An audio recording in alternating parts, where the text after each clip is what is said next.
You asked questions, the developer answered them. Let's do this. Transparency surrounding the game development process is something consumers have been asking for a while. What are your views on it? Several devs wish there was greater transparency in the industry in general, between the industry itself and between the industry and consumer base. If we didn't, we sure as hell wouldn't be doing this or ever anonymously talking to other forms of press. However, most of us also sign mountains of NDAs and are beholden to the rules and regulations placed on us by studios, publishers, and lawyers who like to control and monitor any outgoing message to the public. Any monumental shift would almost certainly have to come from the publisher level, and I don't see that happening anytime soon. However, you will find that some individual devs, especially indies and privately held studios, are a bit more open, because they can be. Try fielding more questions to them. Also go to some local dev talks at colleges and conferences and talk to them there. Go to the IGDA meetings. We're out there. We like to talk about what we do. Within the limits of what we can say, you just have to find the more legally approachable people to talk to and the venues to ask at. How does it feel to make a game that bombs critically? During development, are you conscious that you're making a shit game, or are you just having too much fun to take a step back and realize that maybe this isn't going to be that good? Seriously?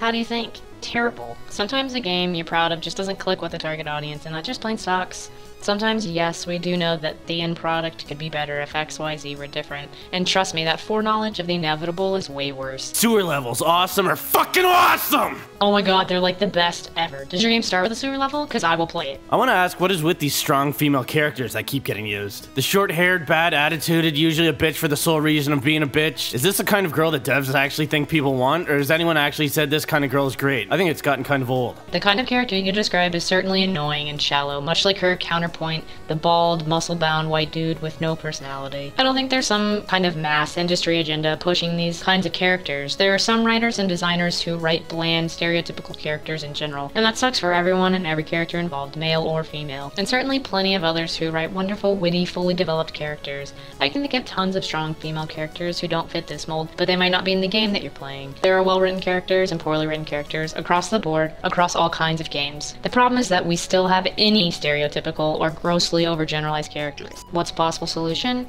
More diversity in staff and dev teams. How can you help? Apply. We're not turning away minorities and women because we're all a bunch of white dudes who like it that way. We just don't always get that many diverse applications to begin with. If you'd like to be a writer, a designer, a developer, and help add to the discussion and diversity, please pull together a portfolio and apply. The more the merrier. Why are you making Halo more like COD and COD more like Halo? There's this funny thing that some publishers do to minimize risk. They look at what competitors are doing and say, hey, that game did these things and made this much money. If we do that too, we can also make that much money. And you have your competitors, look at your competitors, look at your competitors, and now we've distilled all the games into what is the least risky FPS model on the planet. Mission accomplished. You ever thought maybe you'd make more money as an accountant? Just this past weekend. Actually, like, not even joking. Literally this past weekend. With the sales of PC games rising every year, are publishers still sincerely concerned about piracy? What are their general thoughts towards DRM on single-player games? Of course they're concerned. No one likes the idea of investing crap tons of millions into a project, investing thousands of hours of time, sweat, and tears only to have it stolen. Because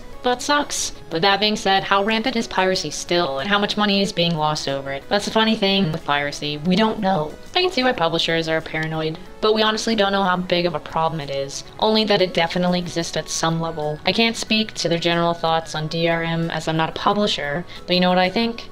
We should all just go back to printing manuals with code at the bottom of page 16 that you have to read in the mirror backwards, and type in your computer when you got to disc 4 in order to keep playing. Yeah, those were the days. What's your opinion on early access games and Kickstarter games? When most of the time they rarely become a polished, finished product. Kickstarter and crowdfunding is a neat way for some projects to find funding, and as a general idea, it's pretty damn nifty and has opened the door to a lot of developers who can't get traditional funding. You also get to choose how much you buy and support. Nothing stopping you from donating $1 and then buying the game when it's out. Early access, on the other hand, gives me the heebie-jeebies. Asking a consumer to pay full price for an unfinished product, for the privilege of playing it early and QAing it for me, I'm especially confused by those projects who didn't crowdfund and then show up in alpha with an early access buy from out of nowhere. Like, did you run out of money? Or do you really have plans to finish it, or were you just planning on working on it if you happen to get money now? It'd be one thing if early access were offered at a reduced price like a pre-order, or split into limited chunks for free to hand out to people to beta test, but something about asking a consumer to pay full price up front for an unfinished experience really rubs me the wrong way. How much pressure do publishers actually put on studios? Depends on the publisher and the individual publisher-studio relationship. But if you're asking if they're involved in development and decision-making, it's their money, of course they are. The extent to which, however, varies wildly from individual case to individual case and often changes over the course of a product's development. For example, a publisher might be pretty hands-off at the beginning of pre-production, but by the time alpha rolls in, they've actually got dudes in the studio making veto-level decision calls. How do you guys get ideas for games? Like, I'm talking new video games. Do dudes and concept artists just sit in a room with pizza and brainstorm, or is it more complex? We all have ideas for games. More ideas than we can ever practically make in a lifetime. Ask any designer, and they can spew off ideas easy peasy for anything with relative quickness and loquaciousness. But coming up with ideas isn't the hard part. Ideas are easy. Ideas are cheap. Like, really, we're not lacking for ideas over here. Do you know what's hard? Execution. What actually matters in the end is follow-through. What skill set is most valued? Experience. Do you know what you need to fund a team to make an idea? Money. Please, for the love of all that is holy, don't come to an interview and tell me you're an ideal person.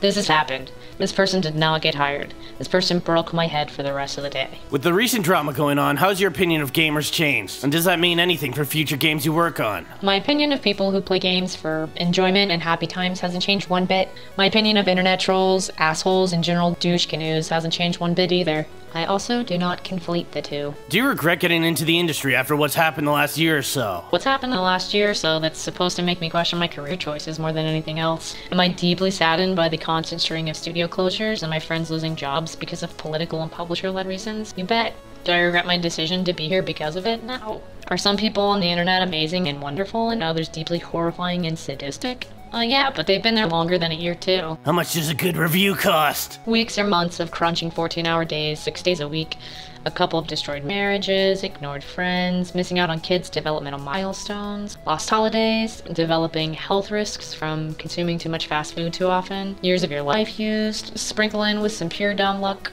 so not much really. It's pretty cheap. How often do you work on games that you yourself would enjoy? Do you mostly look at what a target audience likes or think about whether or not you like a mechanic or feature? I'd say most of us try to work on games that we enjoy playing too. A lot of us look out and get that opportunity, but a lot of us don't. It's a job. You follow where the career goes. For me personally, it's been about 50-50. As a designer, you should always keep your target audience in mind first. They are, after all, the target audience, the consumer, and the purchaser of the product. It's their entertainment and their dollar spent that matters, not yours.